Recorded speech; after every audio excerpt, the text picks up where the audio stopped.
You and I are constantly bombarded by misinformation from politicians, celebrities, and media personalities who demonize guns and gun owners. Their accounts are contrary to my experience as a responsible gun owner, a retired police officer, and a professional competitive shooter. I have listened to their lies and I've taken their punches, but I refuse to stay silent any longer because I know a lot of women who have something to say and they won in the game. They're ready to play offense with the truth.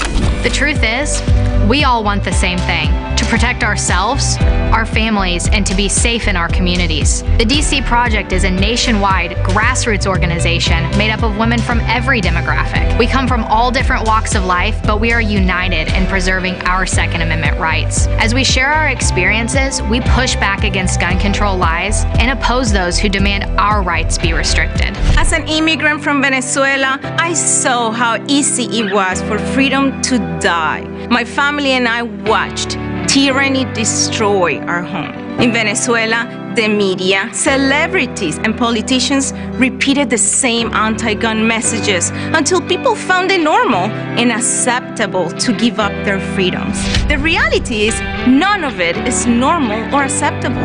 Hungry and helpless, Venezuelans are now unable to protect themselves. Now, as a proud American, I am determined to guard against the same things happening here. We constantly hear about common sense gun control, like universal background checks, banning assault weapons, ghost guns, high-capacity magazines, and gun show loopholes. Every city that is facing massive crime waves have put these policies into place. Common sense tells me that they don't work. So why do people still believe the idea that those policies save lives? Actual common sense is holding criminals accountable, not letting them out of jail or encouraging them to be more confrontational. Common sense is not stealing the right of the American people to protect themselves. This is the message that America needs to hear.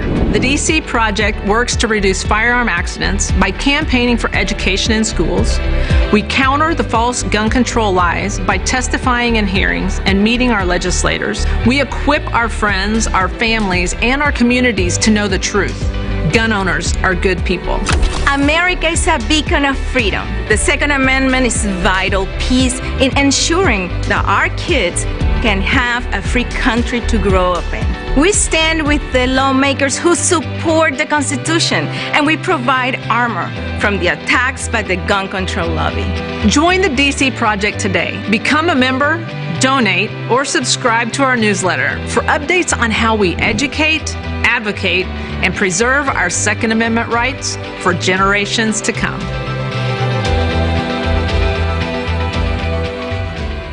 When people use a firearm in self-defense, they could be arrested or sued and face extensive legal costs. Firearms Legal Protection provides uncapped legal defense for any member who uses a legal weapon in defense of themselves or others, providing members with peace of mind in these difficult situations by covering all attorney fees and other benefits. Use code EOTT at firearmslegal.com for a discount on all membership plans. Protect yourself.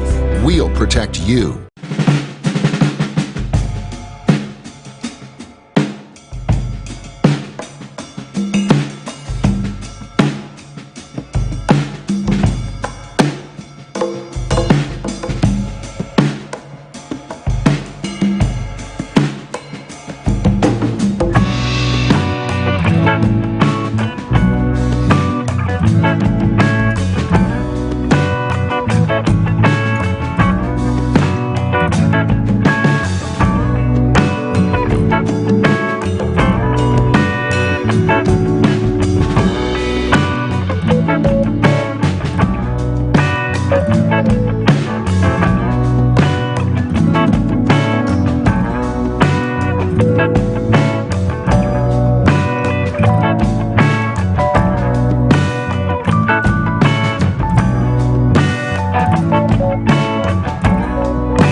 Shooter standby. You hit the radio bullseye. And the home for everything Second Amendment, concealed carry, the latest gear, reciprocity, legislation, the right to self-protection, and it shall not be infringed. This is Eye on the Target Radio with your hosts, Rob and Amanda. Hey there, folks. Welcome to another beautiful Sunday night. So Eye on the Target Radio talks about guns, concealed carry, Second Amendment, self-defense, personal protection, the Constitution, all things like that. Sportsman's outdoors, just a little bit of this and that, dribs and drabs. Things that we find funny. And things that we do find funny. There is that. And sometimes our humor doesn't match other people's humor. Imagine that. Absolutely imagine that.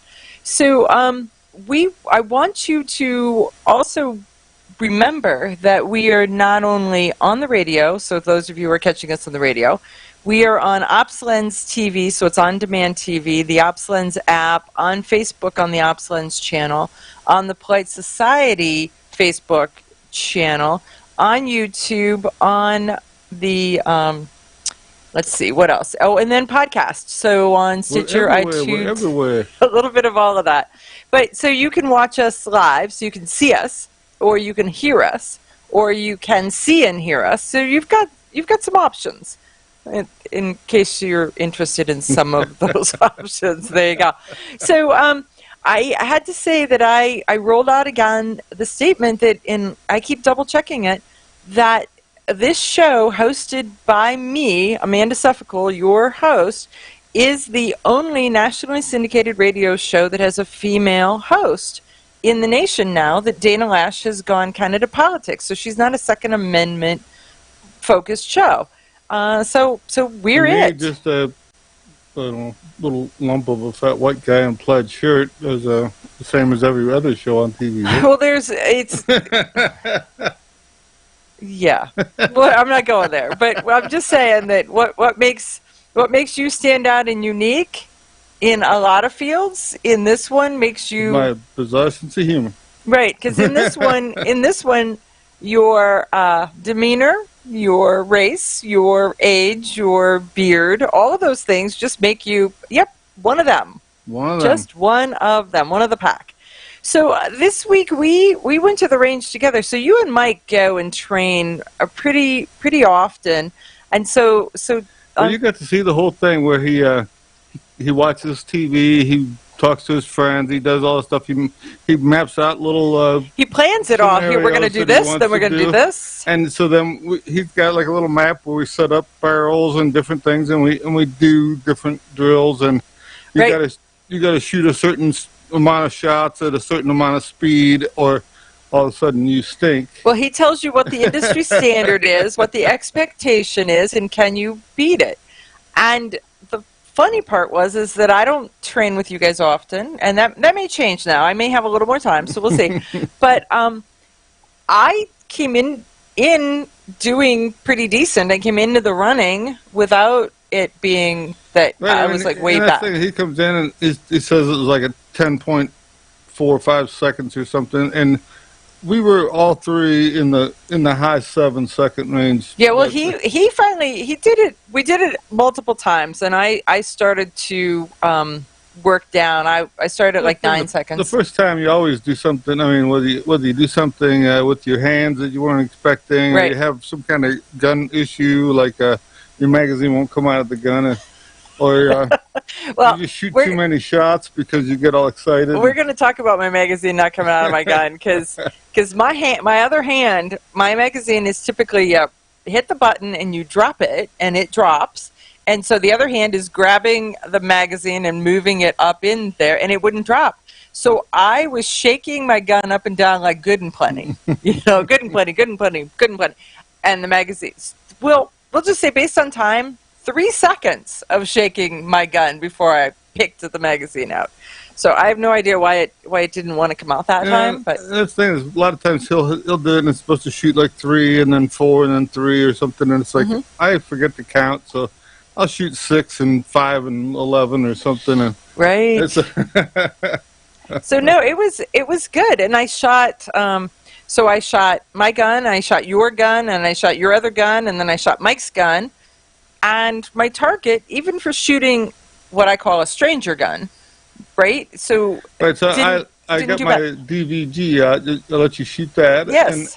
And for El Cheapo gun, it runs just fine. I don't think they want you to call it an El Cheapo gun. They want you to call it a minimum price point. Okay, well, I could have 2 of those, one for right hand and left hand, for the same price as my FN that I'm riding around with. So yes, so it pays for its own backup, right? There you go. But the funny part is it doesn't need its own backup. It's functioning pretty well. It's a comfortable gun. It shoots pretty good. It shoots right where you want it to. I've got that gun. I've cleaned it 1 time since October. I've shot the crap out of it, and I've never had even one hiccup with it as to... So, and Mike didn't notice that you only cleaned 1 gun at the range when you shot multiple. I normally don't clean any, so that was a... Okay, so because Mike shoots and then he cleans before he leaves. Even if it's 0 degrees out, he's shooting and cleaning. Yeah, so... But we got my gun all cleaned because next week I'm headed to Atlanta to train with Brian Hill. I'm going to, so we'll see. There's a whole list of trainers that they have coming in, but I don't remember who they are. I just know that I'm going and cool stuff's going to happen, and I'm going to learn things, and it'll be sunny and bright and fun. You come back with a suntan. Right. Come back to unload the car, pack the truck, and head for Houston. So it's going to be a jam-packed couple days here. I don't know. By the time I'm done, I don't know, about 4,600 miles in 2 weeks of looping. Waffle House, here we come. Something like that. Something like that. So I decided that I was taking... my SIG 365 down to train with, but I also wanted a full-size gun. So the concealed carry queen, does not have a holster that I really like for my full-size Taurus. Well, it's actually not mine, that's why. It's my husband's full-size Taurus that shoots like a tack driver. I mean, that gun shoots amazing, but I don't have a holster for it. And so my producer says Atlanta in late May may not only be sunny but hot. Oh, we'll see. Well, isn't that hot in Atlanta? Isn't that? I don't know. Never mind. I think there was a TV show or something. Hot Atlanta, something. But so anyhow, I am taking. I don't know what the word sequestering. Isn't that set it aside? Never mind. I am taking your gun.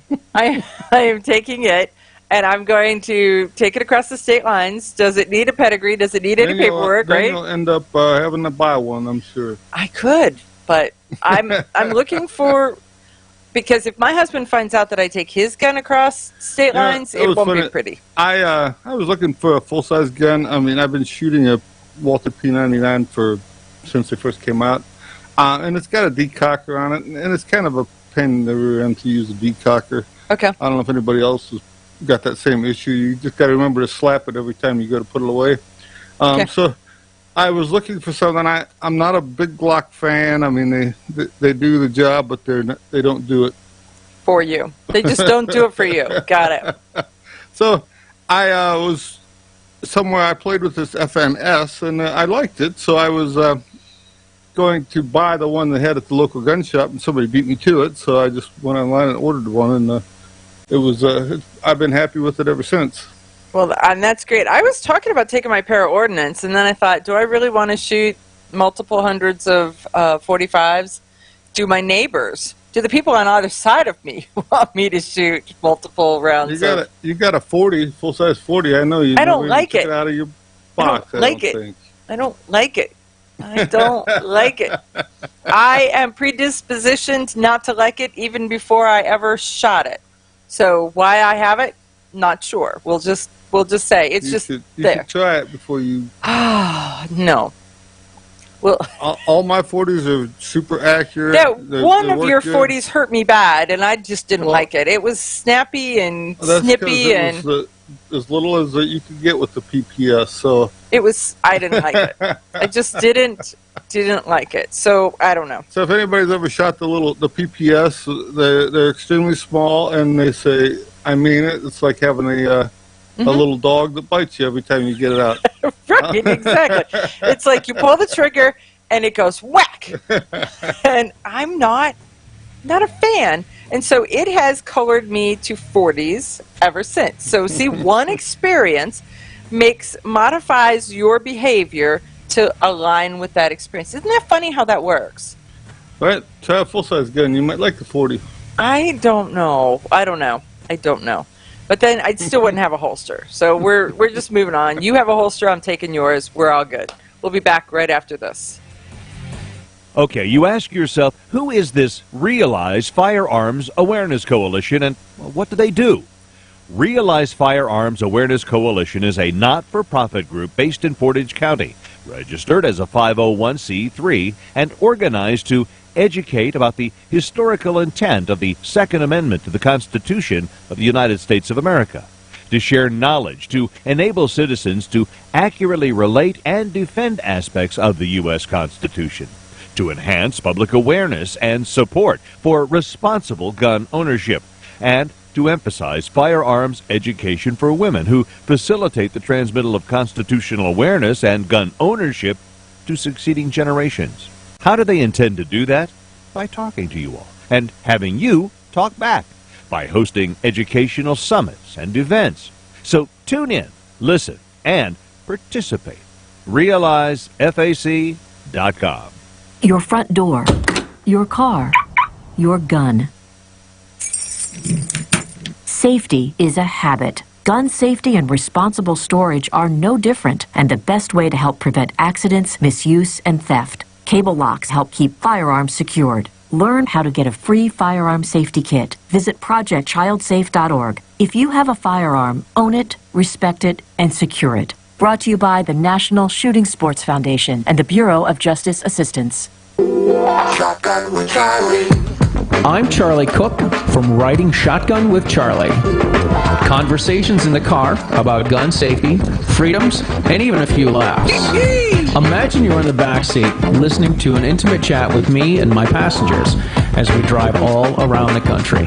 Listen, watch, and subscribe to the Riding Shotgun with Charlie YouTube channel and podcast.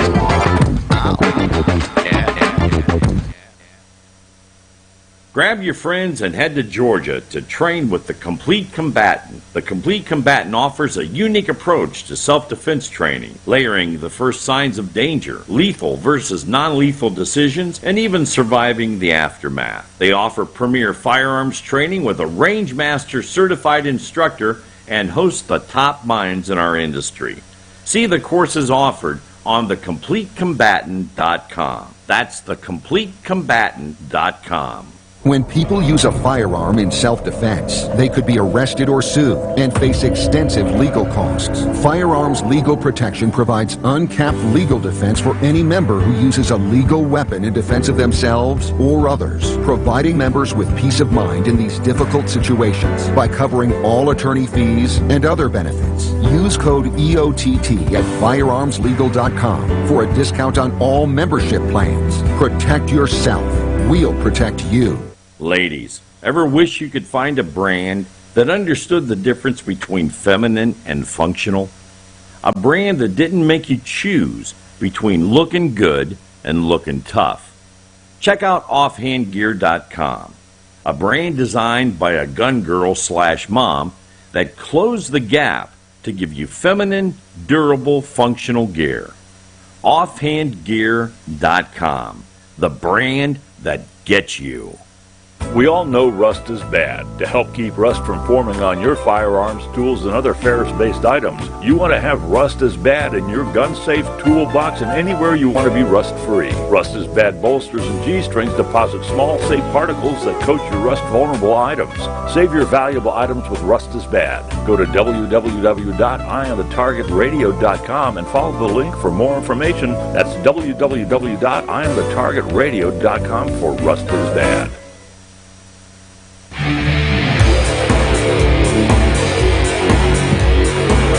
Okay, so when we're back here, I asked Rob, what are we going to talk about in the history section? I was just going to scream at you about your public duty to get out there and do protest like the left does. But she says I was not allowed to. I have to talk about history. So well, this is the history section. Unless you want to talk about the history of the Supreme Court, and then you can mention the fact that it is actually illegal to protest at the judges' houses. I wasn't worried about that. I'm saying that we all lay on our can in front of the TV when we get home from work instead of going down and setting something on fire. And the rest of them are getting all the publicity by going down and setting something on fire. We're not going to set anything on fire. Right, that's our problem, is that we haven't set anything on fire. And so... no, that squeaky wheel gets the grease thing, and we... That squeaky wheel goes to jail. No, so we're... This is America. We haven't gone to jail in a long time. Don't you watch the news? Nobody goes to jail anymore. Well, you'd be the first, and then I'd be doing this radio show all by myself. So I can do it from jail. No, you're not... through the glass wall, here's the phone, put your hand up this way, right? Yep. No, that's not... Anyhow, she says I was supposed to talk about FN, so...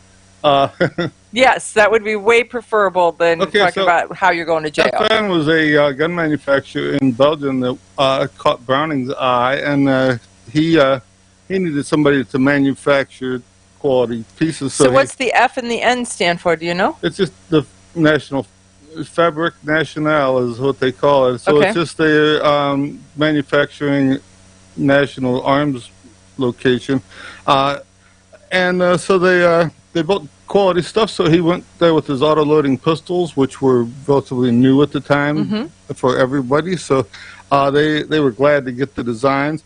And if you look at Browning's designs over some of the other stuff, so Browning, so they were labeled Browning.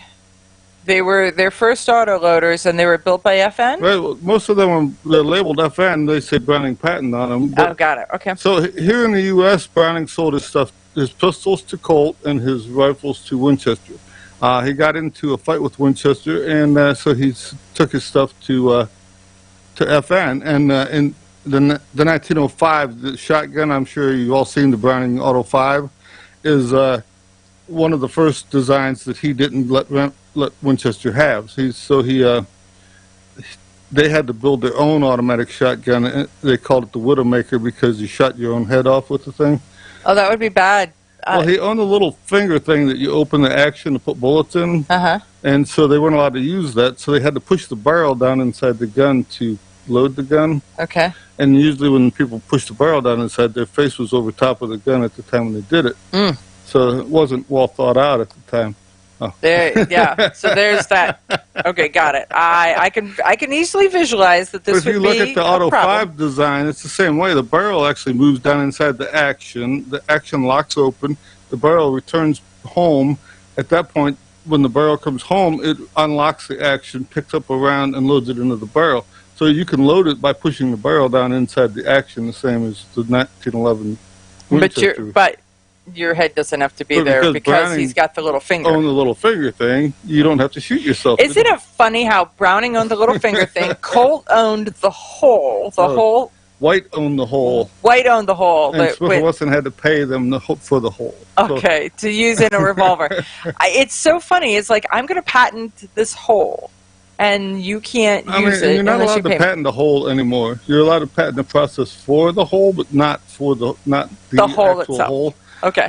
So Browning, like I say, they started out with automatic pistols. The model 1900, if you look at it, it looks like it's an over and under pistol, but the top is the spring assembly, and the barrel is on the bottom. Okay. It's kind of different from what you would expect a gun to look like. but it worked fine, and it was actually really popular. And then the Chinese liked it so much they copied it clear into the 50s. So, okay. So FN, is FN still manufactured in one place in one country, or most of them have a manufacturing thing here because our government makes it so you have to manufacture something in America to get a government contract. Oh, there is that, So and that's you why- don't have to pay the duties of import. Well, that's why SIG and Browning and SIG and Glock and all of them have a U.S. Manufacturing spot because of the fact that to get a government contract, it's got to be on U.S. soil.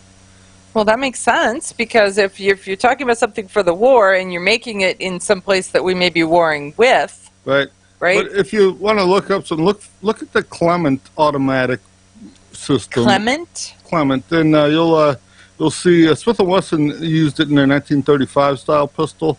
There's some other ones. Browning wasn't the only inventor; he was just the best inventor. Okay. So you'll see. There's a lot of others. Simplex, Bergman Simplex, the Mannlicher systems. There's a lot of different types of automatic pistols and rifles that we're working on. It's funny that we had a semi-automatic rifle in 1936 for the government, the M1 Garand, and the Germans were way late in the war before they were able to make it work. They actually had to use greased bullets. One of them was killed. The other one lost an eye working on the automatic rifles. Ooh. And so it was funny. They had a pretty good handle on the pistol, but they were having really problems with the automatic rifle for some reason. That's tough. I mean, that's where you test it, like Barrett did. That's where you test it, where you tie it to the swing set, put a string on the trigger, and hide behind the car. 15 or 20 shots that way, but later on, something else gave up, or it wasn't as robust a design as you thought, and something else broke off at a later date in the middle of testing. Then you're going to lose an eye. Right.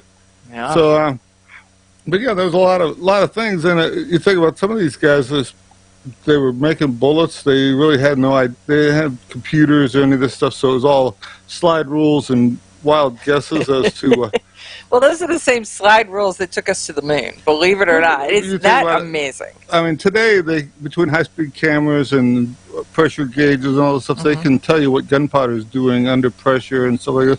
Back then, they could see the final results of how fast the bullet went, but they couldn't tell you what was going on in the chamber or any of that stuff. So when you look at some of those early guys that were doing that, Roberts and Ackley and those, they were really living on the edge of disaster. Living on the edge, and without knowing that they were living on the edge of disaster. That's pretty crazy.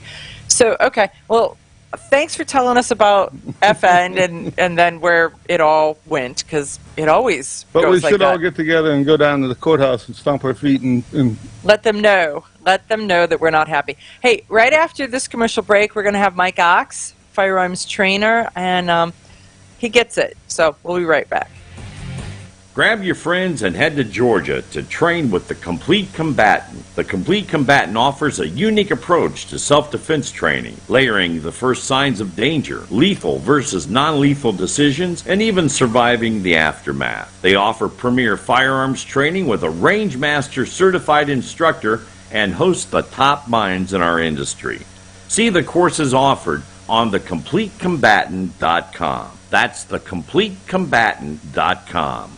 When people use a firearm in self-defense, they could be arrested or sued and face extensive legal costs. Firearms Legal Protection provides uncapped legal defense for any member who uses a legal weapon in defense of themselves or others, providing members with peace of mind in these difficult situations by covering all attorney fees and other benefits. Use code EOTT at firearmslegal.com for a discount on all membership plans. Protect yourself. We'll protect you. Okay, you ask yourself, who is this Realize Firearms Awareness Coalition, and what do they do? Realize Firearms Awareness Coalition is a not-for-profit group based in Portage County, registered as a 501c3, and organized to educate about the historical intent of the Second Amendment to the Constitution of the United States of America. to share knowledge, to enable citizens to accurately relate and defend aspects of the U.S. Constitution, to enhance public awareness and support for responsible gun ownership, and to emphasize firearms education for women who facilitate the transmittal of constitutional awareness and gun ownership to succeeding generations. How do they intend to do that? By talking to you all and having you talk back, by hosting educational summits and events. So tune in, listen, and participate. RealizeFAC.com. This is Cheryl Todd of Gun Freedom Radio, and I am proud to join Amanda Suffolcool and all the 50 women, one from each state, in our grassroots efforts to protect the Second Amendment as delegates of the DC Project. Grassroots organizations like the DC Project run on donations, so please consider donating to our GoFundMe/DC Project to keep the promise of freedom alive. Shotgun with Charlie. I'm Charlie Cook from Writing Shotgun with Charlie. Conversations in the car about gun safety, freedoms, and even a few laughs. Imagine you're in the back seat listening to an intimate chat with me and my passengers as we drive all around the country. Listen, watch, and subscribe to the Writing Shotgun with Charlie YouTube channel and podcast. Ladies, ever wish you could find a brand that understood the difference between feminine and functional? A brand that didn't make you choose between looking good and looking tough. Check out offhandgear.com, a brand designed by a gun girl/mom that closed the gap to give you feminine, durable, functional gear. Offhandgear.com, the brand that gets you.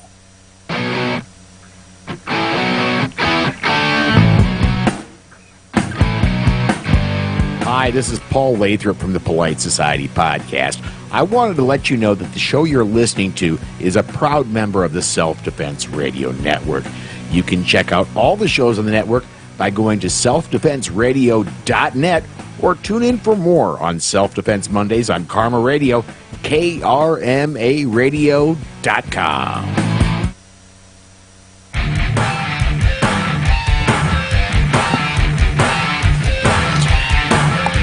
Okay, folks, we are back. And with us, we have our guest section, and we have firearms trainer Mike Ox that is joining us. So Mike is the book author of Real World Gunfight Training. I think that's the name of the book. That's definitely the name of his training, his firearms training company. So Mike is joining us because I am going to tell you that in interacting with Mike, he is probably one of the trainers who fundamentally understands the human form when it comes to firearms and how it all comes together and how it works. But Mike was just recently at the A Girl and a Gun conference in Colorado, and I want to start by talking a little bit about that. Hey, Mike, so thanks for joining us. Having me on. Hey, no problem at all. It's great to have you. So you were in Colorado with the Girl and a Gun, and there was hundreds and hundreds of women there. So how did that go, and what were you teaching? It is an awesome event. There were 550 women there, and the dynamic in women-only training tends to be very different because there's not as much fear of being judged, and there's not as much coddling by guys who think that they're helping and in reality they're not. And it's an awesome event. The women come out and they're motivated to learn, and they go after it for, in some cases, a full week. And it is an amazing event. Rob and I went when it was in Texas. But we haven't been to the Colorado. So what were you teaching? I taught 6 half-day classes, and I taught 3 on vision training for shooting.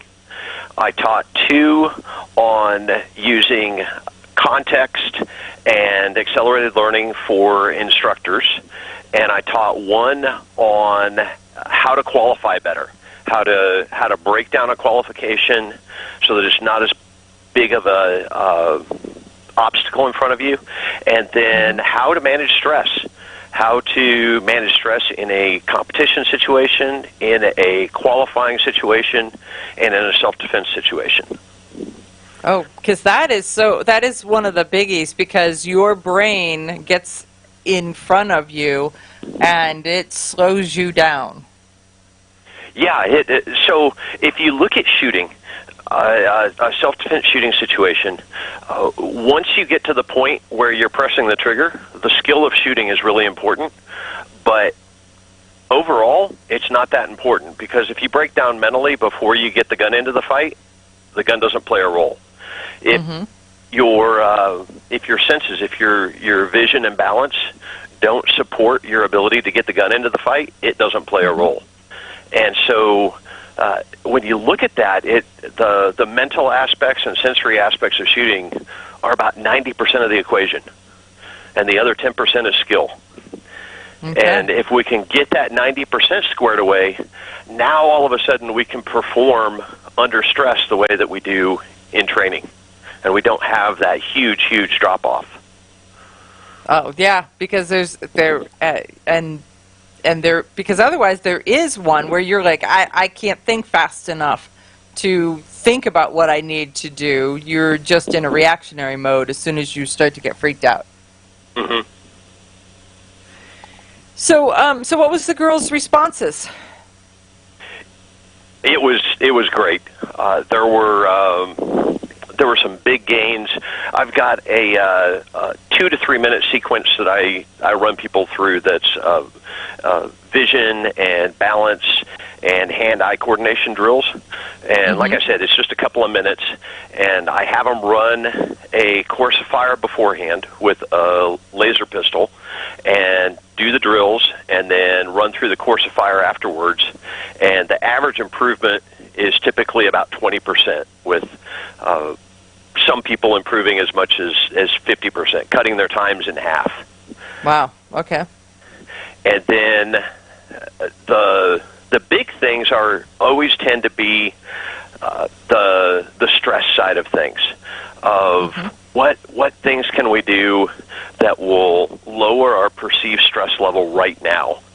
And when we do that, it can be incredibly dramatic and quick, and it's always a big deal when people get to experience that firsthand.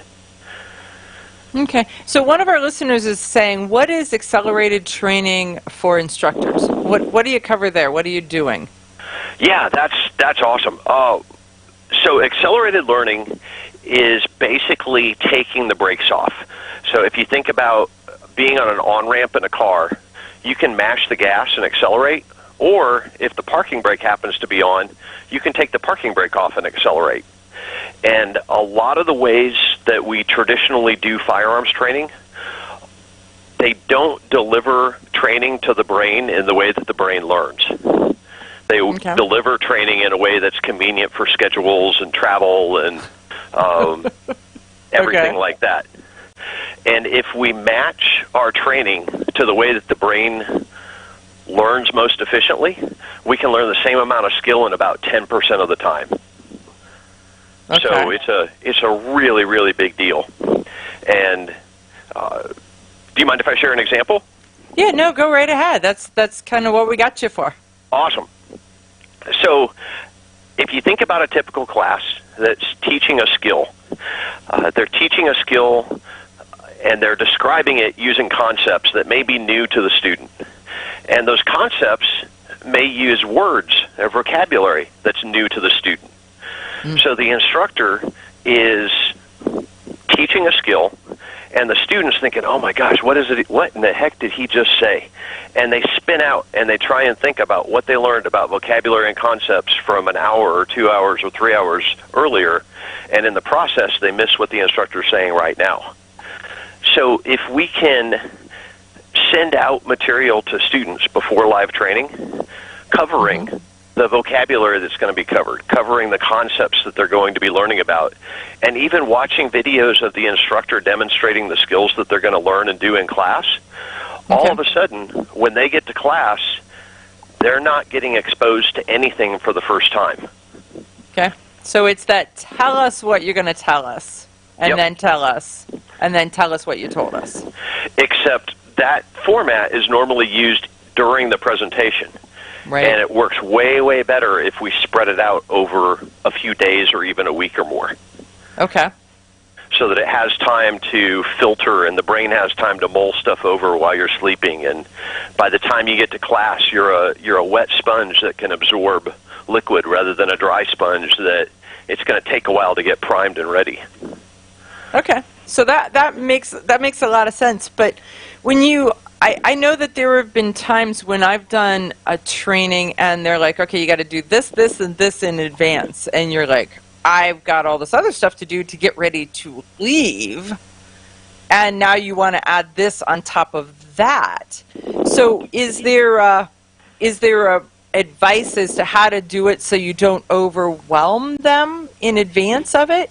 And then one of our listeners wants to know, thanks for elaborating, and where does this come from? How did you learn this? That's I think it's a cool story. So there's a couple of things. One, well, let me start. There were two questions there. One is how you do it without overwhelming people, and two is where it came from. The how you do it with overwhelming people. Some people are going to do this before class, and some people are not, and that's just a function of reality. And what you want to do is stack the deck as far in the student's favor as possible and let them choose whether or not they want to take advantage of the material. And the student can self-select ahead of time whether they want to spend time getting ready for the class or not. And but the fact is they're going to get a lot more out of the class if they put in a little bit of time ahead of time. It's going to make it so that they can learn a lot more. And as far as where I learned it from, accelerated learning has been a passion of mine since junior high. I used to go to resident track camp at the University of Nebraska in the summers. And it was right after the '88 Olympics, and some of the coaches there, in addition to being from the University of Nebraska, were Olympic coaches and trainers. And so they were teaching us stuff that they had just found to be successful with Olympic athletes. And it really changed the course of my life and allowed me to think, well, I know everybody's doing stuff this way, but I think there's a better way. And then dig into it and find out that soccer players in Germany are using a method that is getting them better results, and then seeing if I could apply it to whatever I was doing at the time. And sometimes it works and sometimes it doesn't. But with firearms training, I found several learning techniques that are used and proven across almost every elite sport in the world except for firearms training, and started applying them to firearms training with great results. Okay, well, that makes a lot of sense. And then, I mean, there's so much value to learning in a different industry or a different field or a different format and bringing it into what you're familiar with, and then extrapolating it there. And I don't think we do enough of that, so that everybody's kind of a silo, and they learn, and this is how they do it when they learn, whatever that is. And yeah, so there is that. So I'm not sure what just happened to our TV screen. So we'll see. Something's going on, or else I don't know. But we'll be back to that in just a second. So we're going to take a commercial break, and when we come back, Mike, stick around, and we'll talk about your website and how people can connect with you.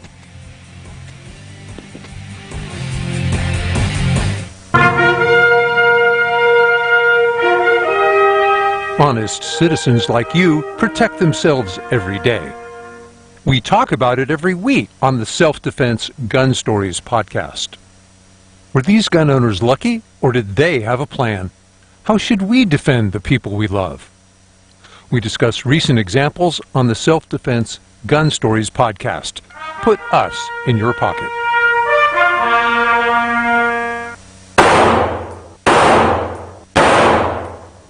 Hi, I'm Janelle Westrom, owner of Davenport Guns and Davenport Shooting Club. At Davenport Guns, we do so much more than sell firearms. We advocate for increased personal safety and security, not just for you, but your whole family and community. Go to DavenportGuns.com to see our online inventory and browse videos, articles, and things we just find entertaining. Sign up for our newsletter to learn more. This is Cheryl Todd of Gun Freedom Radio, and I am proud to join Amanda Sefcool and all the 50 women, one from each state, in our grassroots efforts to protect the Second Amendment as delegates of the DC Project. Grassroots organizations like the DC Project run on donations, so please consider donating to our GoFundMe/DC Project to keep the promise of freedom alive. Ladies, ever wish you could find a brand that understood the difference between feminine and functional? A brand that didn't make you choose between looking good and looking tough. Check out offhandgear.com, a brand designed by a gun girl/mom that closed the gap to give you feminine, durable, functional gear. Offhandgear.com, the brand that gets you. Okay, you ask yourself, who is this Realize Firearms Awareness Coalition, and what do they do? Realize Firearms Awareness Coalition is a not-for-profit group based in Portage County, registered as a 501c3, and organized to educate about the historical intent of the Second Amendment to the Constitution of the United States of America, to share knowledge, to enable citizens to accurately relate and defend aspects of the U.S. Constitution, to enhance public awareness and support for responsible gun ownership, and to emphasize firearms education for women who facilitate the transmittal of constitutional awareness and gun ownership to succeeding generations. How do they intend to do that? By talking to you all and having you talk back, by hosting educational summits and events. So tune in, listen, and participate.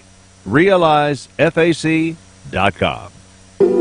Shotgun with Charlie. I'm Charlie Cook from Riding Shotgun with Charlie. Conversations in the car about gun safety, freedoms, and even a few laughs. Imagine you're in the back seat listening to an intimate chat with me and my passengers as we drive all around the country. Listen, watch, and subscribe to the Riding Shotgun with Charlie YouTube channel and podcast. When people use a firearm in self-defense, they could be arrested or sued and face extensive legal costs. Firearms Legal Protection provides uncapped legal defense for any member who uses a legal weapon in defense of themselves or others, providing members with peace of mind in these difficult situations by covering all attorney fees and other benefits. Use code EOTT at firearmslegal.com for a discount on all membership plans. Protect yourself. We'll protect you.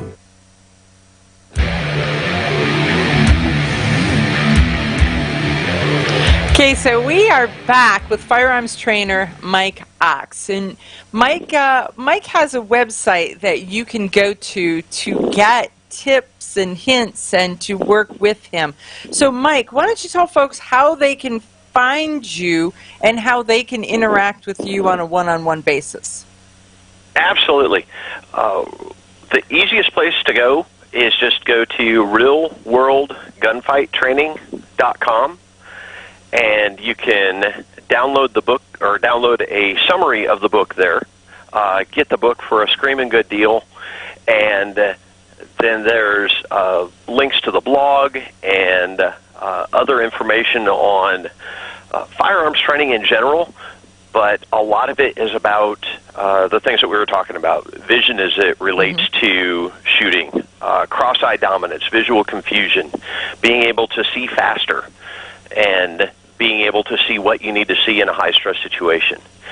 And then can go from there and go up to, I've got 20 online courses of different kinds, from pistol to carbine, empty hands combatives, situational awareness, and then live training once we get past that. Okay, so how does somebody do an online gun training course? Explain to us how that works. That's a great question. There's, if we look at, again, how the brain learns the most effectively, it learns with frequent, short training, not learning a whole bunch of stuff over the course of 8 hours or 16 hours.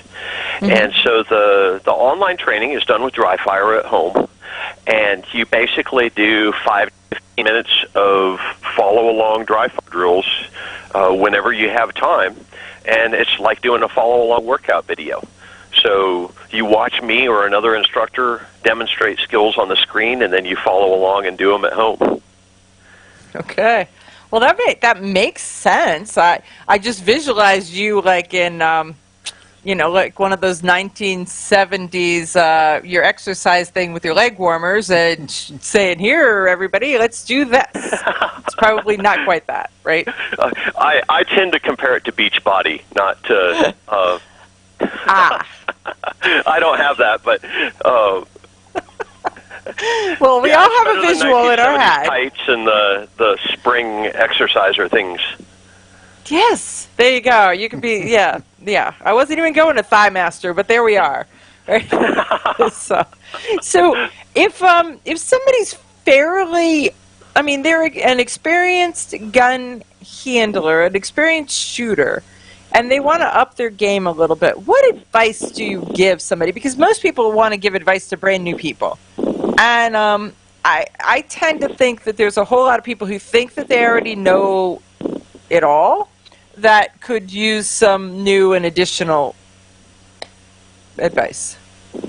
Yeah, absolutely. One of the biggest things that people can do is add variety and fun to their training. There's very, very little learning benefit in doing the same drill 50 times in a row.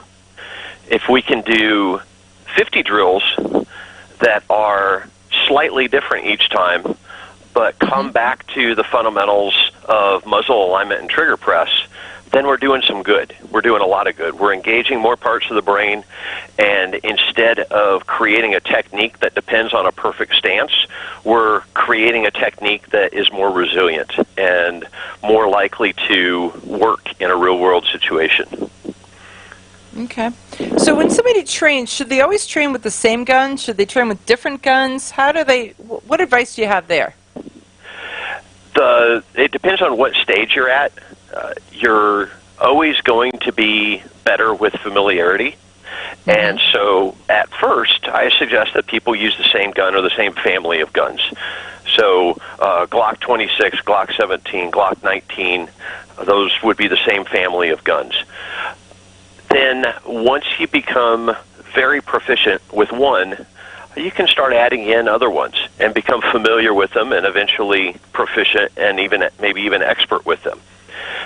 But you really want to have one that is automatic for you, where you do not have to think about what gun am I in the process of drawing, what gun is going to come up between my eye and the target. Does it have different controls? Do I need to think about that, or is everything automatic? Because when you don't have time to think about the gun and you have to focus 100% on getting safe, staying safe, and deciding whether or not to shoot, you just can't be thinking about little things that could have been taken care of in advance. How it functions. Yeah, it's sort of, for gun handling, I like to use the car analogy. In the very beginning, you want to learn how to drive in the same car. You want to practice with the same car. You want to understand all the fundamentals of the same car. And then after a while, you can get in anybody's car, primarily, unless it's a stick shift and you can't drive those. But, that way you can start to, it can be smaller, it can be bigger, it can be whatever. And you still understand the fundamentals, and the rest of those accessories then come with it. Right, but whether it's dark or snowing or whatever, you know where the headlights are, that turn signals, the gear shift, the brakes, all the controls, wind the windows up and down and everything without having to look at it or read the manual. Right. Yeah. Well, I mean, you guys travel enough. You know rental car syndrome, where okay, I know where the cruise control is because I checked and made sure I knew where it was. I know where the wipers are because I checked and I knew where they were. But when I instantly need them, I revert back to the car that I drive the most and where the controls are supposed to be. Well, when you get to the gas station, you can't figure out how to put gas in the car. You got every other thing under control, but yes, or with rental cars, or it's which one is mine. So I there for a while I was traveling so much that I got to the point where I backed my car into the spot because then it reduced the amount of which car is mine down by 90%. Yep. So okay, that makes so much sense as you put that together. So what do you have going on? I mean, 2022, the doors are opening, people are moving around, things are happening. So what do you have? Where are you going to be? What's going on? Where are you traveling to? Who are you training? Are you going to be at NRA? All those kind of questions. Where are people going to find you? Just got done with a series of trips and got one more, and then I'm here for a while, and then I'm going around and doing a hybrid training program. And basically what that hybrid training program is people sign up for it, and they get access to a 6-week course online. And once a week, we do a live training session where we answer questions, we go deeper into stuff, and fix things if they're getting off track in real time on camera. And then at the end of it, I fly out to their location and do live training. And the benefit of this is everybody's on a similar level, a higher level than they would have been because they've just been through 6 weeks of at-home online training. And we get to cover a lot more high-value stuff in a lot less time. Wow, that sounds really, really interesting. And folks can find that on your website, Real World Gunfight Training also, right? What is it called if they're looking for it? It's not listed there. It's basically after people signed up for something, I send out email notices about when there's opportunities to sign up. Got it. Okay, so once they interact with you some, once they interact with you some, then they can have access to that. So, okay. Well, we're coming to the top of the hour, so we're going to have to say goodbye. But folks, check him out, Mike Ox, Real World Gunfight Training. And the thing is what you're going to realize as you interact with Mike and as you read the stuff that Mike writes, he gets it. He gets the human dynamic. He understands how you work. So thanks, Mike. Okay, you ask yourself, who is this Realize Firearms Awareness Coalition, and what do they do? Realize Firearms Awareness Coalition is a not-for-profit group based in Portage County, registered as a 501c3, and organized to educate about the historical intent of the Second Amendment to the Constitution of the United States of America, to share knowledge, to enable citizens to accurately relate and defend aspects of the U.S. Constitution, to enhance public awareness and support for responsible gun ownership, and to emphasize firearms education for women who facilitate the transmittal of constitutional awareness and gun ownership to succeeding generations. How do they intend to do that? By talking to you all and having you talk back, by hosting educational summits and events. So tune in, listen, and participate. RealizeFAC.com. When people use a firearm in self-defense, they could be arrested or sued and face extensive legal costs. Firearms Legal Protection provides uncapped legal defense for any member who uses a legal weapon in defense of themselves or others, providing members with peace of mind in these difficult situations by covering all attorney fees and other benefits. Use code EOTT at firearmslegal.com for a discount on all membership plans. Protect yourself. We'll protect you.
Shooter standby.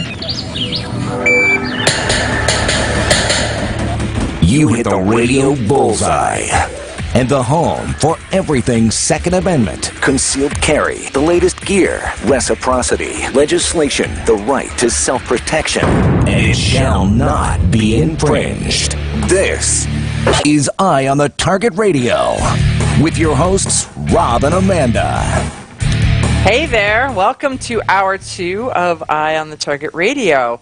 And you know, Florida keeps making the news, and so many people are like, oh, it's Florida. But I'm thinking... This guy here is... Like it's I was good, telling you yeah. about the timeout chair. We're done with it. Right. This guy is...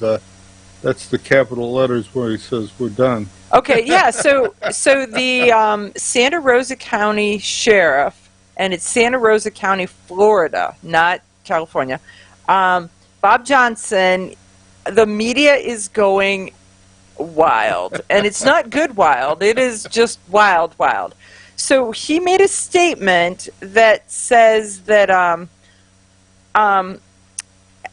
he was doing a press conference.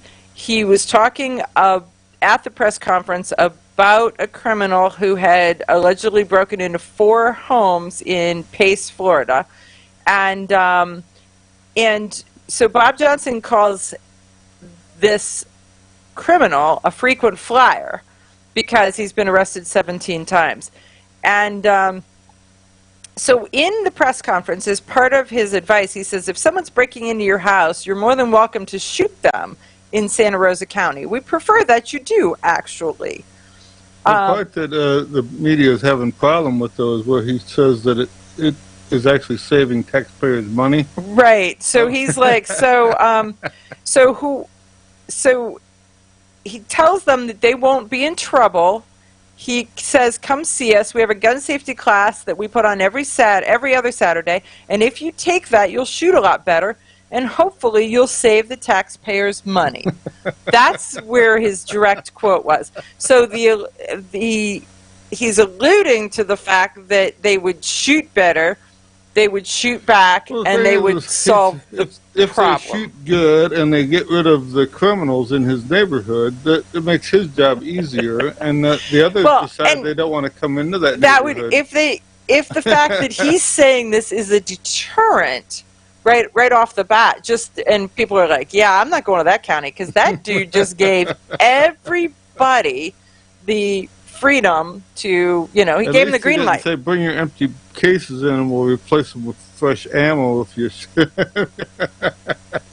Well, we'd be moving to Santa Rosa County, right? There you go. Or if you shot these in the middle of the night at somebody, you just bring them 5 or 10 in, and we'll give you 5 or 10 new ones. And then everybody says, "I shot 50, so can I have a box?" Right? Right? Is that how that goes? But yeah, so it's just funny how the news is losing their minds about that. How dare they? How dare they?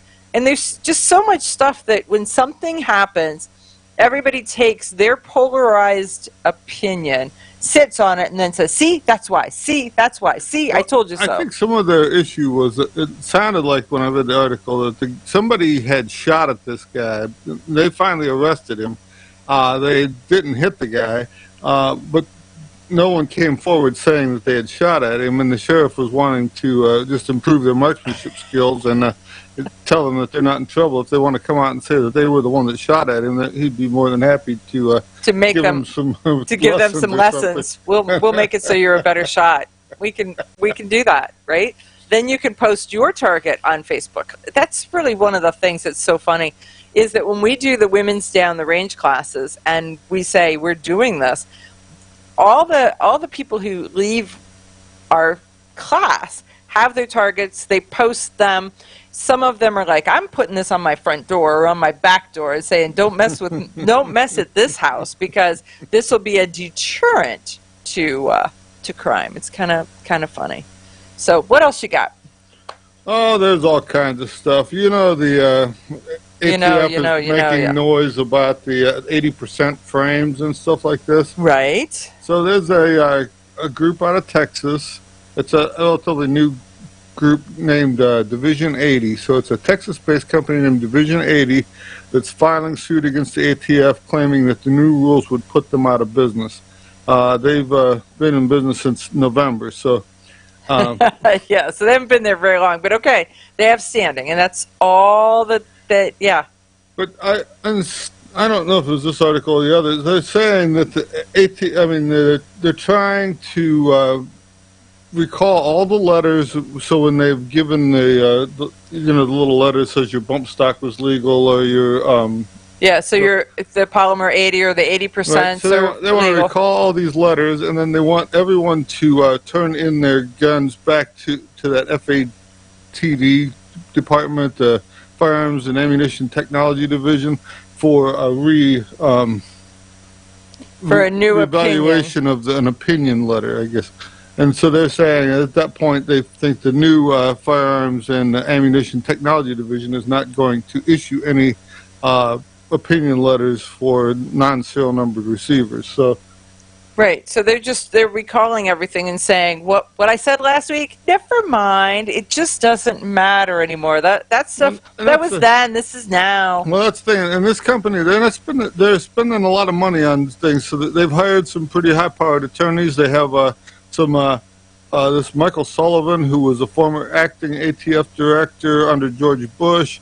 There was another guy that was in charge of that Firearms Ammunition Technology Division back in the day. Yeah, okay. And so they're bringing these guys on to help with their lawsuit. So at least these guys have some standing in what they know about that particular in the industry division and how the industry works. And so it's going to be an interesting thing how this goes. I think that between what the Supreme Court's got to say in June and what they said this is the first lawsuit. They're expecting there's a lot more of them that are waiting. They're going to come into play here pretty soon. Right, because as soon as one looks like it is legitimized and has standing, the next one will be filed, and as will the next and the next and the next. Right. There's going along with Biden's new ATF. There's a thing where he's eliminating gun dealers. And it's up 500%. They say that he's revoking gun dealer license FFLs at 500%. So typically under previous administrations, the ATF revoked an average of 40 FFLs per year, federal firearms licenses. But in the 11 months since Biden has occupied the White House, the ATF has revoked 273 of them.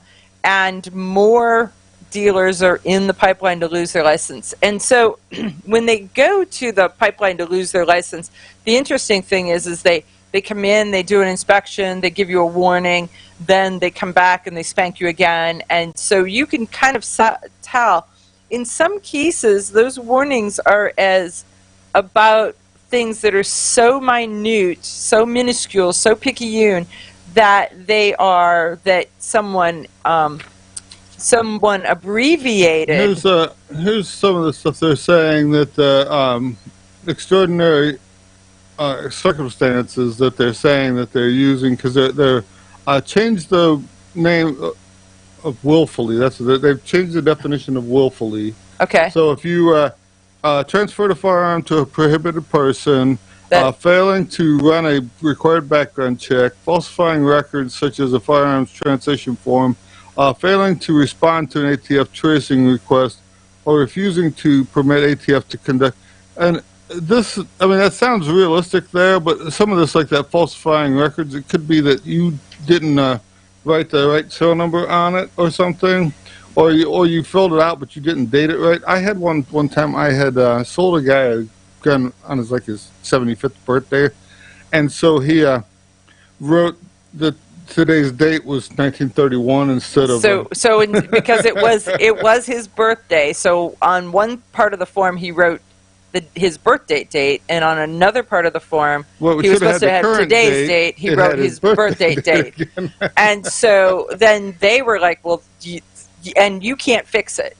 So you actually have to go to that guy. I had to send a registered letter to the address on that form, have him come into the shop, the right date on it, initial it, and date it, and then everything was right and then back to send normal. a copy to the ATF But so how that is, they can see. But that's a falsification of the record, so they and some of so that it's correct. nitpicking part of it too. Mm-hmm. And it's the kind of thing that if you have paperwork violations, whether you didn't put the right date on it, the serial number or something, or maybe they give you a certain amount of time. So when you get like a shipment of guns in, you got like 2 days to log them in. So if something happened and it was 3 days or something, that's a problem. All of this stuff triggers another review. So they will come back within a year and look at all of your stuff But again. then it's not necessarily then a year, because then they'll come back. They can come back anytime. Right, and but the thing they're saying here is that these little things are enough to pull the license down instead of it being just a Instead of them punishing you or spanking you or correcting you. So we come back. Honest citizens like you protect themselves every day. We talk about it every week on the Self-Defense Gun Stories podcast. Were these gun owners lucky, or did they have a plan? How should we defend the people we love? We discuss recent examples on the Self-Defense Gun Stories podcast.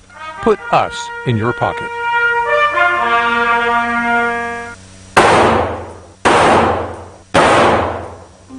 Hi, I'm Janelle Westrom, owner of Davenport Guns and Davenport Shooting Club. At Davenport Guns, we do so much more than sell firearms. We advocate for increased personal safety and security, not just for you, but your whole family and community. Go to DavenportGuns.com to see our online inventory and browse videos, articles, and things we just find entertaining. Sign up for our newsletter to learn more. Your front door, your car, your gun. Safety is a habit. Gun safety and responsible storage are no different, and the best way to help prevent accidents, misuse, and theft. Cable locks help keep firearms secured. Learn how to get a free firearm safety kit. Visit projectchildsafe.org. If you have a firearm, own it, respect it, and secure it. Brought to you by the National Shooting Sports Foundation and the Bureau of Justice Assistance.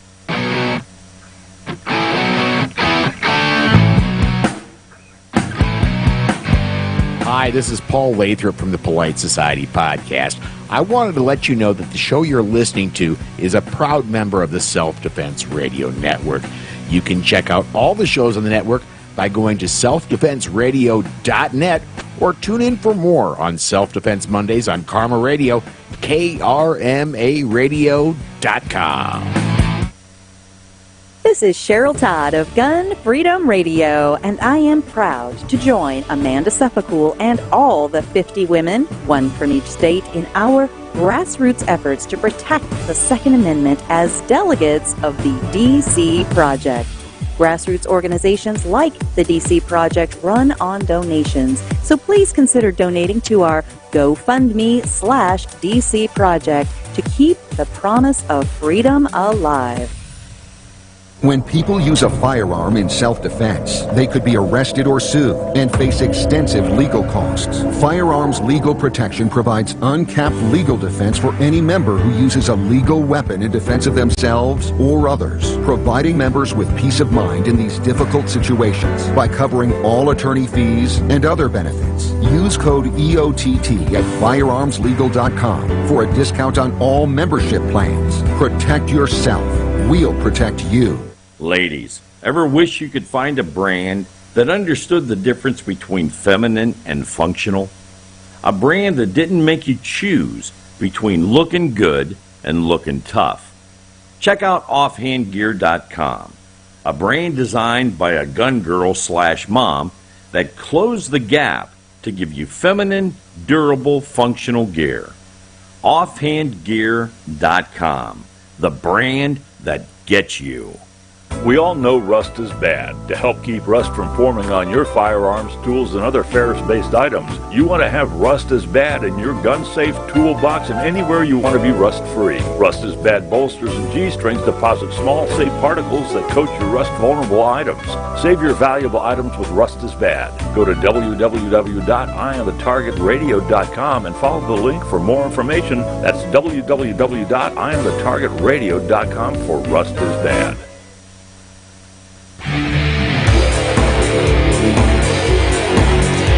Okay, so we're back, and so one of our listeners says he's very interested in the Division 80 lawsuit situation. In my opinion, this is the time to push against any gun control.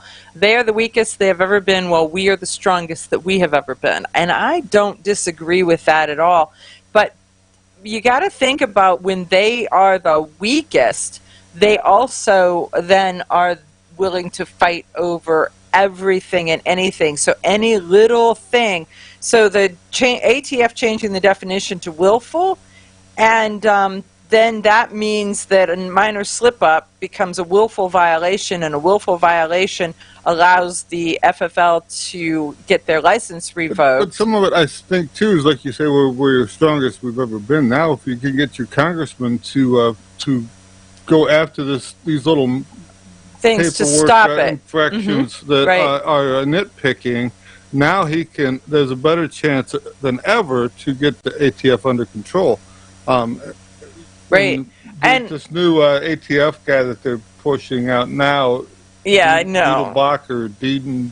Whatever. Yeah, I don't know. He's a Cleveland-based guy. But anyhow, he's not a good pick either, so we need somebody to pay attention to this. Right. So really right now, make sure that as Gun Website says in their comment, and it's a very valid point, is support local shops, because we need local gun shops. And Lee Williams at AmmoLand, he made a statement that really, really, really resonates.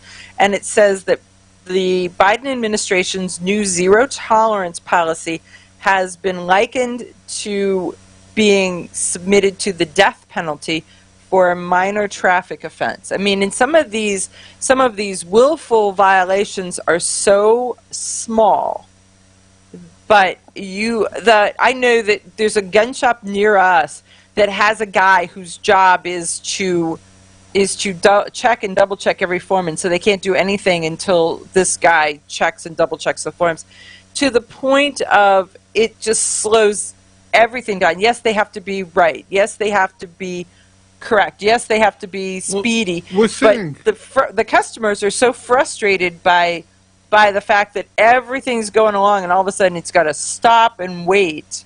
But you're also seeing these, like, I just seen in the news a couple weeks ago, there was a woman who was buying guns for her boyfriend who can't have a gun. Uh-huh.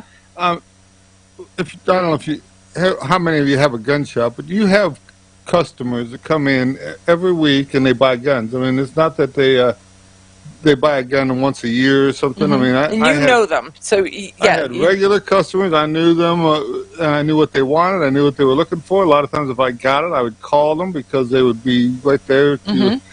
So if this woman is buying guns like this, it's not out of the ordinary that they should red flag her or see that something's going on, but especially if she acts like knowledgeable about what she's looking for. And that's really the question. If she knows what she's looking for, it doesn't take long before you're having a conversation with somebody before they're saying, that thingamajig on the whatchamacallit versus using the correct terminology. But if she only specialized in, say, Glock 19s, and she could talk the Glock 19 talk about gun 1, 2, 3, 4, then that guy has no reason to doubt that she's just a collector and not that she's running this pipeline of stuff. Of guns, and so he ends up losing his license due to the fact that she picked him out of the phone book and decided that this was close to close to my house, and so I am going to I'm going to utilize them. There. Right, exactly. I don't want to go out of my way to break the law. I'm just going to do it right here. This guy, yeah. So it really is. And think about this.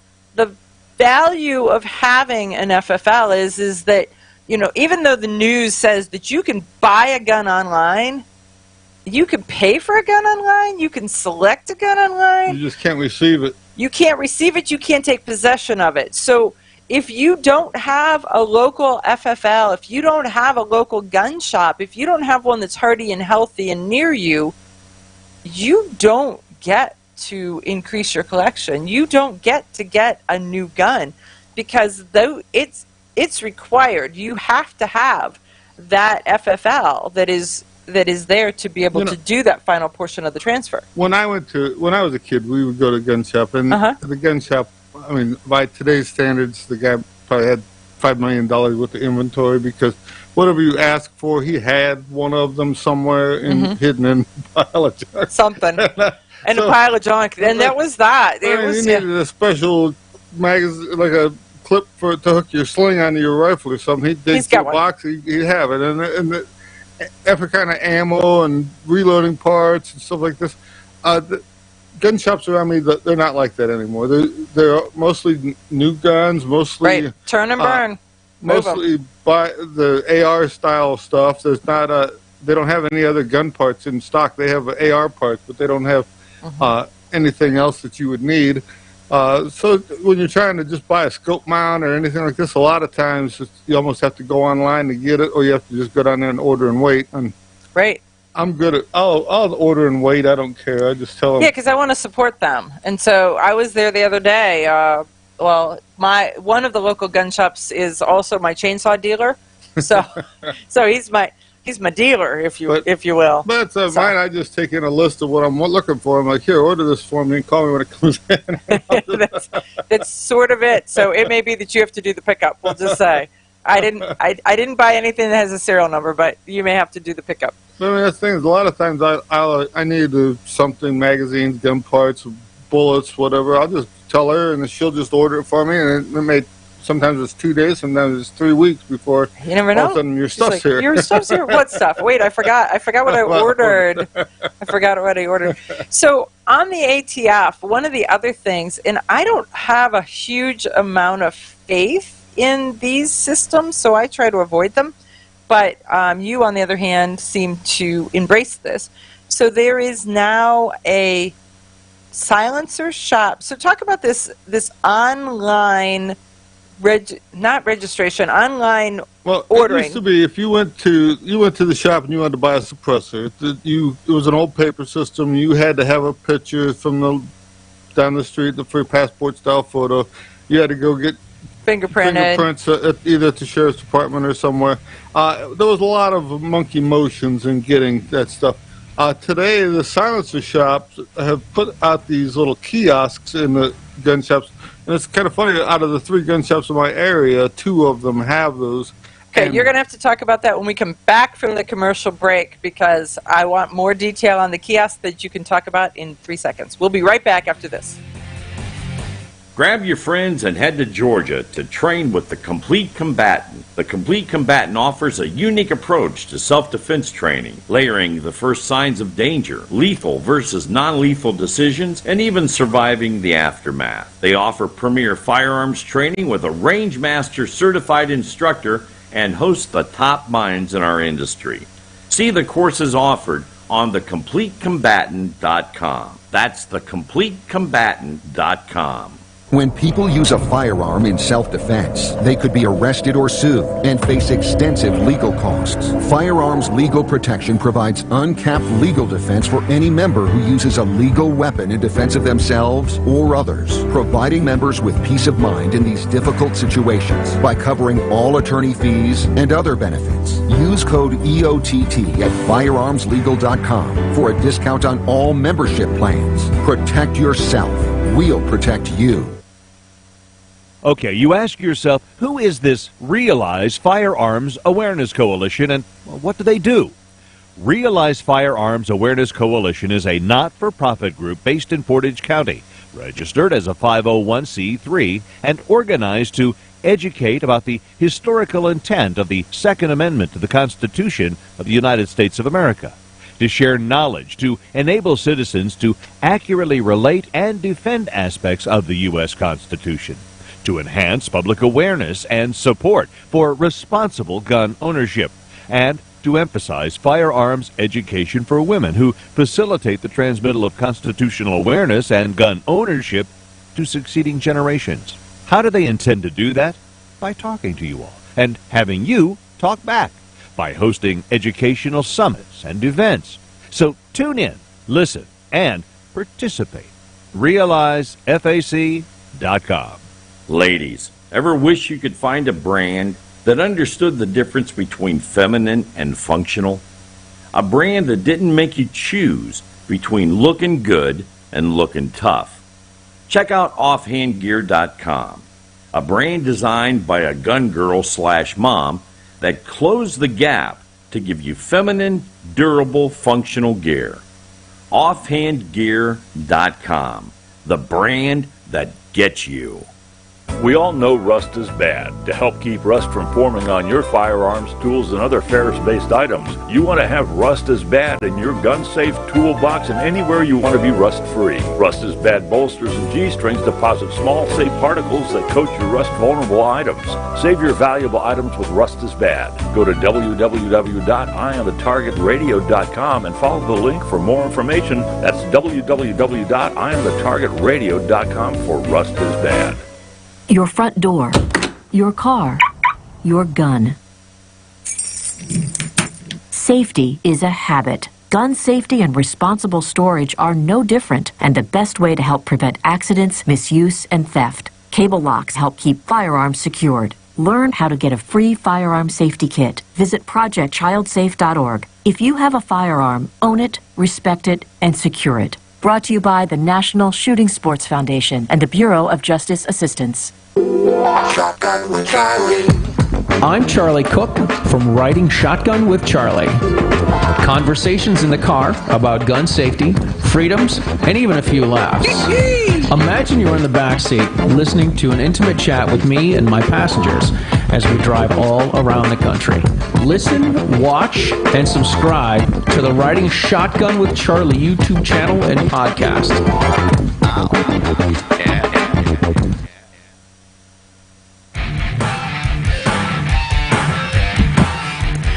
Okay, so now you can complete your story about the silencer shop kiosk to be able to get. And what all do you? That's just for suppressors. Silencer shop is a suppressor. Right, and you just go on, fill out your paperwork there, and I asked, I said, well, how does it work that you make money? And are they a warehousing dealer, or are they a manufacturer, and so all of the other manufacturers are getting cut out of the business because Silencer Shop has the kiosk? I didn't ask that question. I was more worried about the fact that the dealer himself was getting cut out of as a middleman. And he said, no, that they actually, he makes money for everything that's sold through that machine from his thing. Okay. And if he has a silencer in stock, they'll do the background check, all the paperwork for him. And stuff too, so it isn't like he's got to do it a different way. Oh, okay. So he can. So he can order somebody else's, and they'll just. Right. So the stuff that he's got there can be run through. But I think in the long run, it's better for everyone due to the fact that well, I can't say everyone. It's better for the general public because the numbers are showing They're up. getting to see the numbers all in one place, so that now when they say there's 617,000 people or something are buying suppressors across the country, they can prove it instead of having to go by a government number that you don't know whether it's true or it's not true. Yeah. So but, I mean, and that's the thing is, if the other silencer companies are being cut out by the silencer shop because of this kiosk, then they need to step up their game. And that's what I was asking. I didn't know how that works. So, I mean, I don't know either. That's the thing. So they either need to go to the silencer shop and be able to partnership with them to sell their wares through that machine, or they need to come up with a machine of their own that. Well, typically when you pay your $200 tax stamp for a suppressor or for one of those restricted items, the government-controlled, government-throttled items, it typically takes 9 to 12 months before that's processed and through. And they're saying cash your check in about 8 days. So they're good at that. Spin, right? Yeah. So Ethel, that guy's doing his job. Ethel, the accountant's got it under control. It's when it goes to the next pile that you're just in the pile. So there is so that all is happening, but they're saying now they're doing this electronically, and 10% of the forms that have been submitted between now and December 23rd have been processed, and so that's pretty interesting, and it's not 9 months. So there's that. So there is another gun shop, and I'm not sure where this is. So one of our listeners is sending a note that says that there is Still Chainsaw and Tactical Firearms dealer together. They have flamethrowers and drones. And man, I need to know what state that is, because I think I need to go there. Right? I mean, because I am absolutely. Because they had a coffee shop. San Antonio. It's San Antonio. I am a coffee shop with fresh donuts. There's no reason to ever go anywhere else. No reason to leave. You hooked me up. You're like the addict, the addiction counselor here, with the Still Chainsaw, the Easy Start Chainsaw. And man, because I can saw wood, I just couldn't start the chainsaw. I always felt like such an oaf. That it's like, Daddy, will you start the chainsaw for me? Then I can play with it, right? Now I can start my own chainsaw, and I love it. Absolutely love it. Who needs aerobics when you can go out, wrestle wood, run the chainsaw, stack it all up? I'm getting muscle tone and arm definition, and cleaning up the front yard. We'll just say it's all in a bonus package. It's like a gym subscription. Right. So I went back this week to order some other stuff from the gun shop and the chainsaw place, and I bought a file to sharpen my own chainsaw blades now. Well, there's some technique in that. Oh, that's what he said too. He's like, you better go watch YouTube. So I mean, I can show you how to do it, but it's basically like sharpening your lathe tool.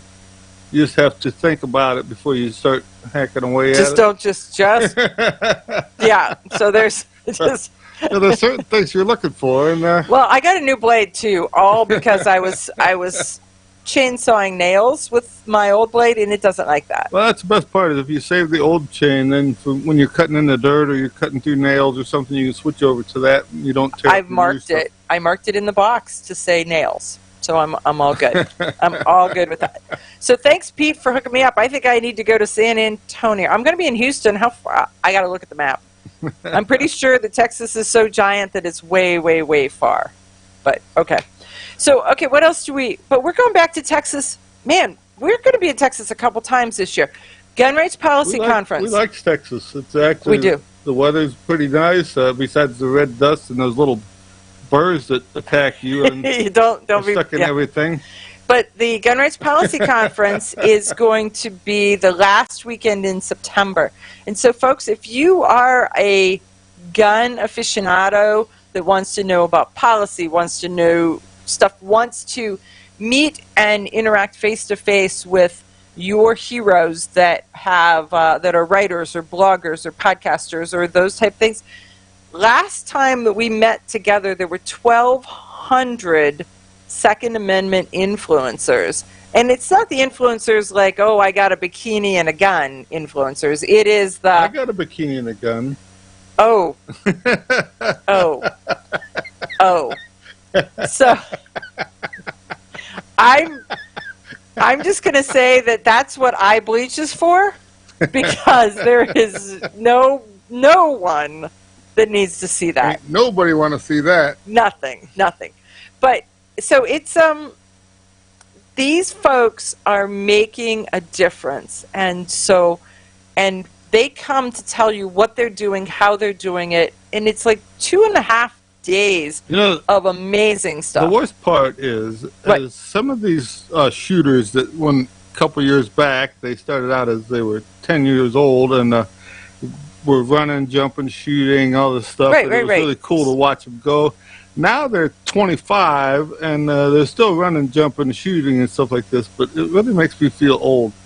Right, because you're like, okay, you're not so cute anymore, and all these little kids are now full-size people who actually drive themselves to the events and do things. It's like drive themselves, right? Yes, they moved out of home. They bought their own truck. Yeah, got all that. Well, they'll meet you there with their truck, not just mom's driving you. Yeah, it's time's moving on. We're just saying time is moving on. But Gun Rights Policy Conferences, you've been there. What is your thought of it? I mean, well, the best part is especially if you're a media junkie and you read and you watch listen and you do you get to see all those people. They're standing right there. They'll talk to you. That you can ask questions. And maybe they'll go home and write an article about something that you were interested in, because they are always looking for some kind of idea. After a while, they get not Burned jaded. out. It's like, I've seen that, I've covered this. And so when you ask a question, it's like it fires a new what spark. Are you going to talk about? It's like, it's all the same old stuff to me. What do you want to talk about? I don't care. It's You like fire a new spark, and that spark will then drive multiple stories and multiple things and multiple thought processes. Speaking of that, let's talk about John Petrolino and this story that he's written and that he's been working on, and it comes back a couple times, about the Myers grocery store. So do you have that one somewhere here? Right Yeah. Okay. So the Myers grocery store, so there's a guy that's in Ohio. His name is Craig Fritz. And Craig went to the grocery store and found out that it just so happened that the timing, and Myers says that it was just happenstance, that the timing was that Ohio passed constitutional carry, and then Myers said no guns in our stores. So when questioned, the stores are in Michigan, Indiana, Illinois, Ohio, Kentucky, Wisconsin, and and it's a corporate policy. Right. So in the first time when Craig started to ask, they were told that we don't want any open carry. So that was the first definition. And so when they started to push and ask questions, then it turned into a no guns allowed sign, and someone was trying to soft pedal it, but it was real no guns are allowed. So John Petrolino has asked a couple questions, gone back to it a couple times, asking them, do you really mean this? And look at the crimes that are happening in your grocery stores.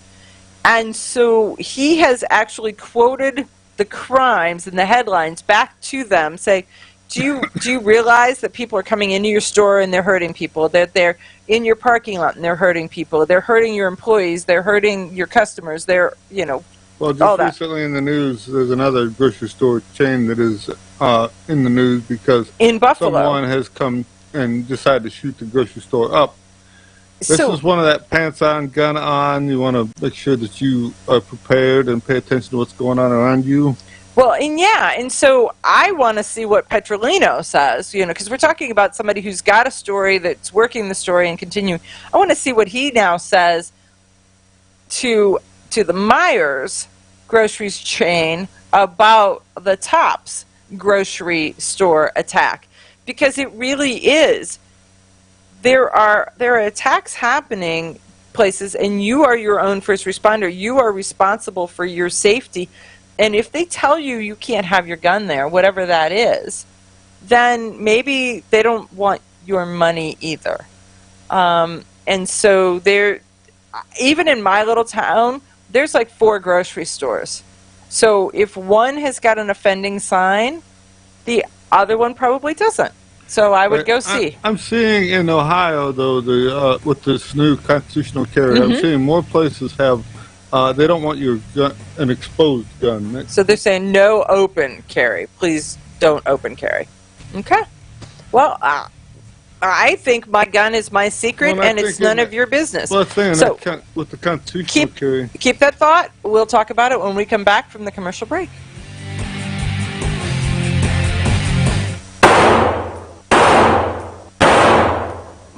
Hi, I'm Janelle Westrom, owner of Davenport Guns and Davenport Shooting Club. At Davenport Guns, we do so much more than sell firearms. We advocate for increased personal safety and security, not just for you, but your whole family and community. Go to DavenportGuns.com to see our online inventory and browse videos, articles, and things we just find entertaining. Sign up for our newsletter to learn more. This is Cheryl Todd of Gun Freedom Radio, and I am proud to join Amanda Suffolk and all the 50 women, one from each state, in our grassroots efforts to protect the Second Amendment as delegates of the DC Project. Grassroots organizations like the DC Project run on donations, so please consider donating to our GoFundMe/DC Project to keep the promise of freedom alive. Ladies, ever wish you could find a brand that understood the difference between feminine and functional? A brand that didn't make you choose between looking good and looking tough. Check out offhandgear.com, a brand designed by a gun girl/mom that closed the gap to give you feminine, durable, functional gear. Offhandgear.com, the brand that gets you. We all know rust is bad. To help keep rust from forming on your firearms, tools, and other ferrous-based items, you want to have Rust is Bad in your gun-safe toolbox and anywhere you want to be rust-free. Rust is Bad bolsters and G-strings deposit small, safe particles that coat your rust-vulnerable items. Save your valuable items with Rust is Bad. Go to www.eyeonthetargetradio.com and follow the link for more information. That's www.eyeonthetargetradio.com for Rust is Bad. Okay, you ask yourself, who is this Realize Firearms Awareness Coalition, and what do they do?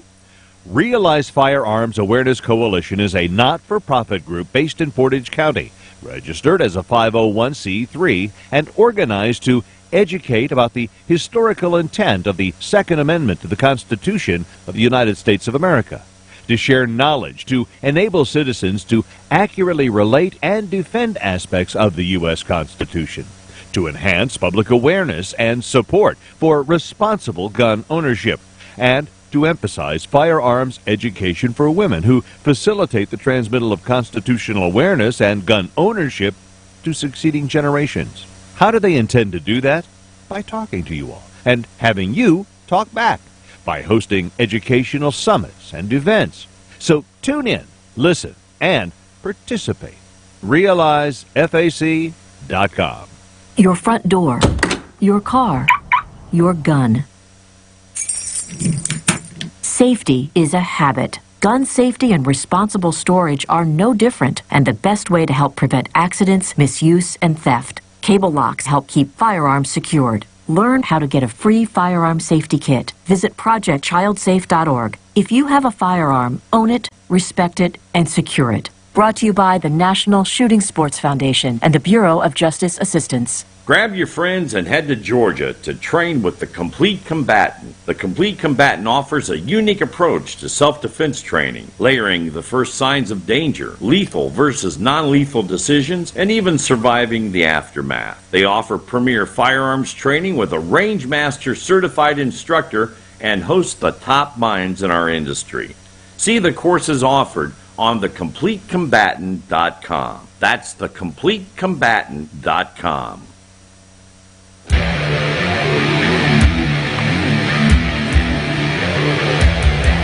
Okay, so you were holding that thought. Well, I was just going to say that the I don't even remember what we were talking about, but it was constitutional carry. Yeah, so that doesn't necessarily say that it has to be open or concealed. It just says you can carry it. Right. So that's the thing. So people who just want to wear it on the outside of their clothing, now they have to... well, Ohio has had open carry for pretty much ever. So this just... It had a lot of restrictions with it that didn't make it user-friendly. And now with this, the fact that they've freed it and opened it all up, it has a little more freedom. Mm-hmm. Right. But remember, if they can see your gun, there's a good chance you're the first guy they're shooting at. Right. Well, and there is that where they're like, okay, I'm going to literally target you, and then go from there. So, yeah. So it's pretty interesting. here's a story that Cam Edwards from Bearing Arms wrote about. And so there is a reporter named Dean Minnick. And Dean Minnick is going anti-gun. And so he makes a statement that says that guns are the core of what ails us as a nation. Okay. I want to make a whole nother list of things. Current events says gasoline and baby formula, and not having access to the things that you need, and there's a pretty big list. But he's saying that it's guns. But okay. Then when he makes his whole argument, his argument is much more about the fact that the criminal justice system is broken. He was a witness to a criminal trying to get away and ditching an item.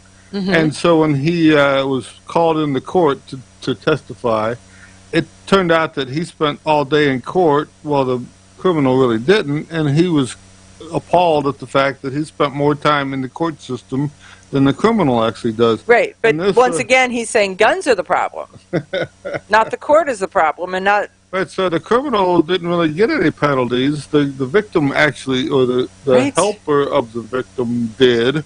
Right.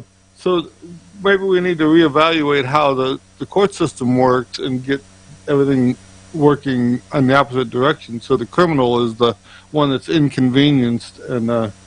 Well, one would hope. One would hope. And the other part is that, he's in Baltimore, Maryland. And so, that in itself should say that one would think that if you're in an area that has very stringent gun control and very strict gun rules, that you would be tough on crime. And that doesn't seem to be the case. You are tough on the law abiding if they slip up, but if you are, as one of the sheriffs call them, a frequent flyer, then it's like, the drill. Okay, see, what is that? The two sheepdogs, Harvey, Fred, right? You're just like, you know the judge knows you, you nod at each other, and okay, we'll see you again next Tuesday, whatever that is, or the next time the police officer hauls you in. But that's the thing is we are so lenient on the crime. We're not arresting people. If we are arresting them, we're not keeping them. We're not penalizing them. There's no rehabilitation in the system. The jails are not harsh environments. They're more they're not necessarily deterrents from doing it again. Right, you get to eat, it's air conditioned, there's games to play and workout areas and stuff like this. What was the guy Arpaio from New Mexico or whatever? Joe Arpaio. Wasn't that Arizona? He's Arizona. He was just putting up a tent, and you lived in the tent outdoors, and then you if you didn't grow something, you didn't eat something. So yeah, you were part of the community, you got to see what Hard Times was all about. And yeah, I wonder what his recidivism was versus let's say Maryland or Chicago or something. But they pretty much have penalized him to the point where he's out of the industry. Yeah, yep. But it's supposed to be, jail is supposed to be a deterrent. It really is. It's not just supposed to be to lock them up to keep them away from everybody else.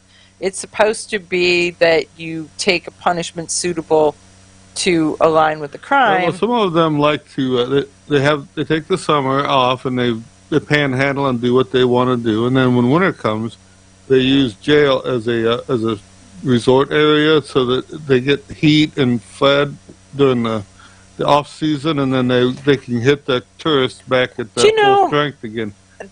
And the part of that is that I have to give them credit because their timing. I mean, think about it. It's kind of like jumping in the jump rope thing. The timing is if you slip, then all of a sudden you're out in December and you're in July, and then all of a sudden your income stream dries up and things are bad. Your cadence matters. I'm just saying, I would so slip. If you're bad at this legal jump rope, then you're starving. I would, yes. Starving artist. Huh? I would be bad. I would be absolutely bad at that. As in, I have no belief in my. Do the judges work on that same 6-month clock so that they know that if you get caught in October, they're keeping you through April or whatever? I don't know. I'd be like, hey, bro, I need you to keep me till May. Can you keep me till May? Right. Right. I don't think you get to negotiate like that, but I could be wrong. If you can be like end of November to May, then you got it good. Memorial Day. Yep, that's it. I want to celebrate Memorial Day out. Yep, then the tourists are back. You start the money's rolling in again, and I don't know. So let's go to politics just for a minute or two, because man, oh man. So Colorado has adjourned their 2022 legislative session, and when they did, they passed both an anti-gun bill and a pro-gun bill. So their pro-gun bill allows hunter education to 7th graders, so providing the hunter education course to all 7th graders. So that is pretty neat, and so the course must satisfy the requirements of hunter education, and so it makes it available. It doesn't mean that every kid has to be handed a gun. It means that the schools make it available, and so people can get to that if they're interested, and it frees that up and allows that to be there. The thing is there's so much stuff in that they could be teaching you that you could use in regular life. I mean, I'm sure that there's some butchering classes that could go into that would help you find the chicken McNugget in the chicken down the road, or if you got a deer or a cow or something and you needed to eat, it would show you how to get there, because when you open it up, none of it really looks appetizing at the beginning. I'm trying to figure out, what am I keeping, what am I jettisoning, and what am I making sure that I do not cut? Because some of it might be worthwhile. They could almost put a home ec class to show you how to take it from the field to the frying pan. Oh yeah, yes. And so field to fork, that. Yes. Learning some spices and some rubs, different things. I mean, there's a lot of things in that class that, as a 7th grader or whatever, 7-year-old. So it says that they could learn a lot of things, and it's almost open-ended. There's so many things you could put into that. Well, 7th graders are like little sponges anyhow, so there's so much stuff that they could be taught in. We all like to eat. Right, in that whole home functioning. I mean, because now they're of an age where they potentially are home alone. They can, so there's a lot of education stuff that could tie into it. But the fact that the schools now in Colorado, and Colorado is so liberal that this is pretty amazing that they're making this available. That is the thing. And then they made a Vote Without Fear Act, which means that you cannot have no open carry of guns.